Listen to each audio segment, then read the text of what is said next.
on 95.3 FM in Windhoek, Desert Radio. The Bold Voice. Right, you are still tuned into Breakfast in the Desert here on Desert Radio 95.3 FM. That is the Bold Voice. Now, if for any reason you have to turn off your frequency, you can still stream the radio using the link desertradio.fm. That is from any browser, desertradio.fm, and you'll be able to keep hearing these lovely voices. But you can also tune in on Facebook, where we are live. That is at The Namibian, Facebook at The Namibian, and you can see our faces here in studio. Now, it is about that time for us to get into another conversation for the morning. And today we are joined in studio by the Office of the First Lady's Head of Programs for the One Economy Foundation. That is Stephen Haragaeb. Good morning, Stephen. How are you? Very nice. How are you? You're all smiles. Yeah. Yeah, but it's On a Wednesday morning. It's a good Wednesday morning. I love it. That's good. I love to hear that. Now, we'll be talking about the Be Free movement. And this is something that the Office of the First Lady launched in November of 2016 with the assistance of the United Nations Population Fund and the UNAID. Now, Be Free was inspired by the UNAID's drive to ensure an AIDS-free generation by 2020 through the Start Free, Stay Free, AIDS Free initiative. So we just want to talk to you a little bit about that, get an update about, how things have been going. And I guess to start us off, I gave a brief introduction, but of course you can say a lot more on that than I can. So yeah, just tell us what it's about and, why the Office of the First Lady decided to embark on that mission. No, fantastic. I think a lot of people forget that when we started out, it was really to address issues around HIV in adolescents particularly. And as we're doing that work, young people we engaged young people to ask, like, how can we engage this conversation? And many of them were like, say, we don't want to talk about HIV. HIV is boring. When I talk about sex, when I talk about dating, when I talk about clubbing, when I talk about academics and school-related issues, when I talk about what's going on at home, what's going on in our communities, we don't want to talk about HIV as a standalone issue. Because there are so many other issues that affect us at the same time. And so when we started out the Be Free, that was through really to engage young people to understand the drivers of HIV. And then it kind of expanded where young people started to take ownership of the brand and really started to inform the programming. So as we traveled about across the country, we've done about 52 dialogues. Okay. Wow. In the last 5 years. Across all 14 regions we've been to. We went to Harare, we went to New York, went to Geneva, Amsterdam as well. And also across the continent, we've been doing the Be Free engagements in Nigeria, Rwanda, same as well in Malawi as well, and South Africa. Okay. And one of the critical things that came through from there is that young people were saying to us that we want a fun space because we don't want to be boring. And at the same time, we want a space where we can be able to ask frank questions and have difficult conversations. So in different areas, we've had young people talking about teenage pregnancy, for example, in one region. Another young person is saying that a key issue for us is witchcraft. And another group in a different region saying that a key issue for us is identity. So you see that the young people are not a monolith. And the challenges that they're facing are equally diverse as well. And therefore, we aim to then create a space where we have a full spectrum of young people with their full demographic represented. So we have young people that are homeless to young people that are in private school in the same space, so that they're able to understand each other's realities, understand each other's aspirations, challenges, and solutions that they can provide to one another, and almost became a peer parenting space for one another. That does sound like a very unique environment that the movement is offering. And I know that last week you guys released your key findings report. So just highlight, what some of those findings were and in terms of, all the dialogues that you've had thus far. So what we've been able to do is really document evidence, because a lot of people say, no, we don't know what's going on. So I said, here's the report. Here is young people's voices codified in a report that you're able to read and be able to understand the challenges of young people. So the key themes that kind of came through from there is issues around risky sexual behavior, why that happens, right? So it's a lack of understanding about sex, not getting full CSE, comprehensive sexuality education in school, not having comfortable conversations with life skills teachers and their parents, etc., around what sex means for them, and when my body starts to change, particularly also for boys, because nobody talks to boys about their sexual behavior. Yeah. So when I go to my brother, I say, but I don't know, I got this weird feeling when I pee. The guy just advised me, just put ash or something like that, but you have an STI, right? Yeah. So finding services for that. Then we had issues around academic challenges. How a lot of young people are saying that when they go to school, they don't get the full quality of education that they want, because it's really focused on academics and grades, not your full being, right? Sports, extramurals are often neglected, and kids that are that are academically strong are the ones that are celebrated. And then we had issues around dysfunction in the home. Where young people see violence, whether it's perpetrated towards their parents, one to another, where parents are violating them as well, or their brothers and sisters. When you talk about corporal punishment, discipline, it's really violence that we speak about. And people then try to use a caveat to say, well, kids are ill-disciplined if we don't beat them. No, we must learn better ways to parent. Yeah. We cannot use violence as justification of parenting. And then we had issues also around social mobility, where young people in some of the regions were saying that there's no point, First Lady or Be Free, for me to study. What's the point of me studying and finishing school if I'm not going to get a bursary, if I'm not going to get a job, and I'm going to be unemployed? Look at all these people in my community. Nobody's making it through. One key example was, for example, in Osire, where this kid was one of the the top student in that region for that year, and had to stay behind after grade 12 for 2 years because he couldn't get bursaries. Yeah. And the other kids were like, he's a smart kid. He got all the A's. He's not going anywhere. What's the point of me finishing school? So we really had to address those kind of issues as well. And then, of course, issues around identity and sense of belonging, because young people don't feel like they belong, because it's a very tumultuous time between the ages of about 14 to 19. We're trying to figure out, who am I? What is my place in my world? Where do I want to go study? What do I want to study? I don't feel too close to my parents. I don't feel too close to my friends. My friends almost become my family of sorts. So there's a lot going on. Facebook is telling me stuff, Instagram is telling me stuff, and I'm trying to form who I am in this world I'm offering. And what we unfortunately don't create is a fun space for young people to say, let me have questions about some of my issues, and let me articulate those so that you can help me a little bit. Yeah. I want to touch on something that you just mentioned right now. Basically, this notion of hopelessness among young people, right? Especially in, getting into spaces which young people might find difficult. Young people see that, the economy is not particularly in their favor. Life is quite expensive. You mentioned the issue of school as well. In your various engagements, how did young people express themselves, in this regard?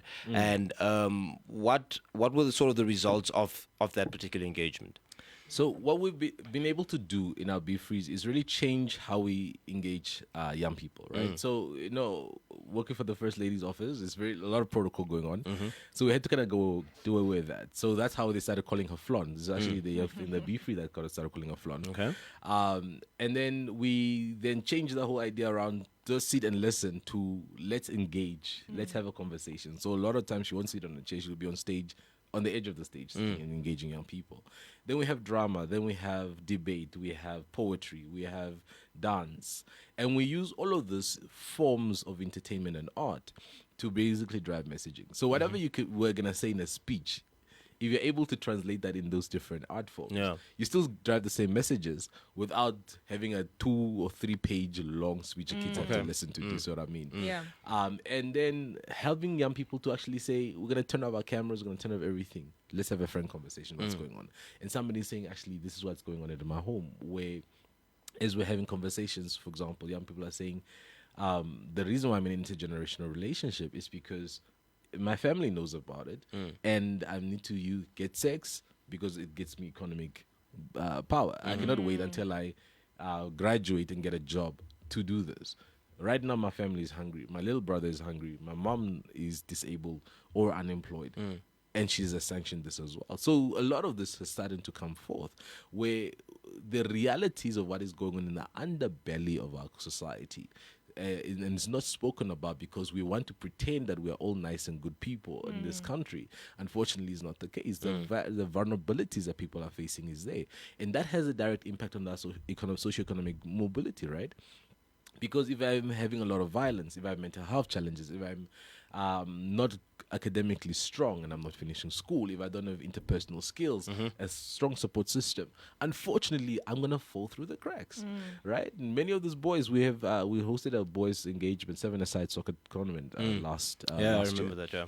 And in those engagements, young men also said that we don't get space to be able to articulate what we're going through, right? Everybody expects us to be strong. Everybody expects us to have things figured out. Like, I cannot afford to be emotional. They said it. At 15 years old, you think times have changed. But that's what they're saying. They're saying that I need to become a drug mule. Like, I know that this guy gives me drugs to go give at school or to sell it in a location. I get an extra bit of money, or I'm doing that under threats.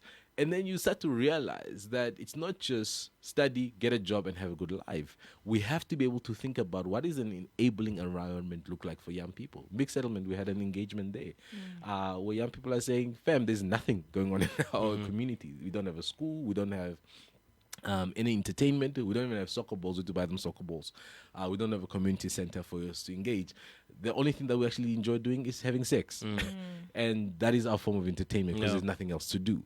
Now, that is an uncomfortable thing for us to think about, right? Because now it's like, so are you justifying getting pregnant? No, it's the reality.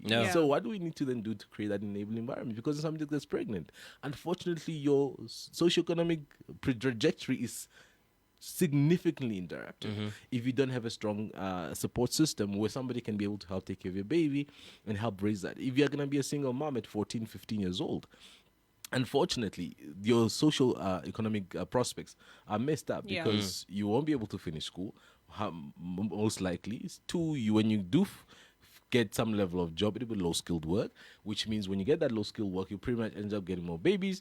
You have more babies, you can take care of that. You're kind of caught in the cycle of poverty. And that generation is kids raising kids caught in the cycles of poverty. And therefore, we cannot talk about emancipation and poverty eradication without addressing the social issues that continue to impact young people's lives and their trajectory into our development. Yeah, definitely. And in terms of, outcomes, are you seeing outcomes coming from these engagements, perhaps changes in how, the young people that you're engaging with are approaching certain things? Just talk to us a bit about that. So what has been fantastic to see is really this confidence that young people have built. Many of them have been with us since 2016. And we've been able to then track that cohort, right? Nice. Yeah. Many came through very confused, shy, with no sense of direction. And even from very broken homes, from very dire financial situations. And we've been able to, for example, through those engagements, see them become like fantastic human beings where they are starting to, some of them got bursaries, for example, for them to go study. Others then really recommitted themselves to say, I'm going to focus on my academics. I need tutoring support. And then we're able to link them to specific resources in the community. And that's what the power of our office, right, is that we're able to be connectors to people. So we don't necessarily solve all the problems, but we can definitely be able to say, we know CJ's here, we know FMB is there, we know somebody here at NAMCO, for example, that we can connect you with. And being able to provide that has been able to allow young people to really start to thrive. And even post that, when we do leave the specific regions, we have Be-Free ambassadors who continue to engage and have engagements that side. So what we've been able to then do is, with those Be-Free ambassadors, give them the resources to be able to facilitate some of these dialogues, even when we're not around, right? To really continue to do that education, build that opportunities for the other young people that are in their regions as well. And then the last one that we also been able to see is around parents and life skills teachers, where they have started to become strong advocates around raising young people's issues, right? Because a lot of times they kind of was very dismissive. And we are starting to see them now connecting and saying, hey, here's this young person, here's what they're going through, how can we help them? And we're linking those guys to services, which has been absolutely fantastic. And then you also mentioned, a range of topics, but I think an important one that's also been a huge part of your dialogues is the issue of sexual and gender-based violence, right? And I think in regards to talking about that, in the last 2 years, I would say, the dialogue has opened up so much, especially with the protests happening, people engaging more in that subject and having to come to understand a lot of terms that are coming up. And one of them, that has come up is this idea of permissive rape culture. So just talk to us a little bit about that. Like, what is permissive rape culture, and how are the dialogues going in terms of engaging in these various concepts that are embedded within sexual and gender-based violence? Sure, that's a big one. And the key issue there is that it's really our social cultural perspectives around sexuality, around patriarchy, and when I say sometimes these words feel too big, but it's really just what direction do we give for men, what do we allow for men that we don't allow for women, for example, and who dictates that behavior, right? That you must behave this way and the other must behave the other way. And within that space, then it's issues of course, power, coercive circumstances, etc., that are coming into place. Permissive rape culture is exactly what I also raised around that little girl, right? Who's saying, I'm in this intergenerational relationship. Who is underage, mind you, because our rape Act has cleared the directions in terms of what rape constitutes, is. Right? So statutory rape is under the age of 14. And anybody who is 3 years and older, even a sexual relationship. So if you are 17, 18, already that relationship, that sexual activity, even if it's consensual, is not considered consensual. It's rape, right? So when you have intergenerational relationships and sex, that is rape. So when you talk about teenage pregnancy, nobody asks who are the fathers, how old are those fathers, in relative to this girl in hospitals. So when this girl comes to prenatal or delivers a baby, nobody asks, how did this happen? So teenage pregnancy is this high, rape cases being reported at this low. So where's the discrepancy? Again, the law is there, right? But it's the implementation of that law that makes it very challenging. Then the second thing is, of course, when we have culture where we say, okay, cool, this was done, we're not going to report to the police. We're going to give maybe cows. We're going to just ask for forgiveness. Or you go to church and you say, "Now, forgive me for what this has happened," and then you move on. Or you allow these people to cohabit and live together. And as I said earlier already, is again that trajectory of that young girl that's completely messed up. The boy definitely as well, but not at the same level. It's disproportional, right? So we see that in our cultural spaces where we almost keep these things on the hush. We don't talk about it. And we don't want to bring shame to our families, and therefore we kind of just keep it within ourselves, because we almost feel like if I'm going to go report Stephen about A, B, and C, then I'm going to embarrass the family. So it's this social cultural norms around how we think about rape without actually realizing that what we're allowing is rape, right? And it's important for community workers, and it's unfortunately also even service providers who are guilty. Right? As we do a lot of training with frontline service providers such as social workers, nurses, police officers, etc., you realize that they are not divorced from the communities that they live from. Right? They're not divorced from the values. So it's one thing to know something, and it's a different thing how you practice that in front of you, right? So if you don't think a 14 or 15-year-old having sex with a 30-year-old is, if you think that's okay, when that child gets pregnant, you won't think, oh, this is a rape case, because your idea of rape is somebody came out of the bush and then forcefully engaged this person. Definitely. As opposed to actually thinking about what were the circumstances, and that's what the Act says. What coercive circumstances are they? So even if, for example, you think about, for example, somebody who may be drunk, right? Or somebody who is not consenting and is then being forced. Or if somebody says, I'm going to buy you A, B, C, and D and do this for you, those are coercive circumstances, because the person's negotiating power is diminished. Yeah. Right? Yeah. And that's what we need to think about when we talk about rape. Yeah. Yeah. Now, Stephen, unfortunately, we're running a bit out of time, but just before we let you go, look, over the past few years, you've had numerous engagements, numerous sessions. You have visited offenders. You've spoken to young people on various, socioeconomic issues and just issues that affect them generally. From all of those engagements of the past 5 years, which one has stood out for you and why? Sure. I think the thing that stood out for me is actually a positive one.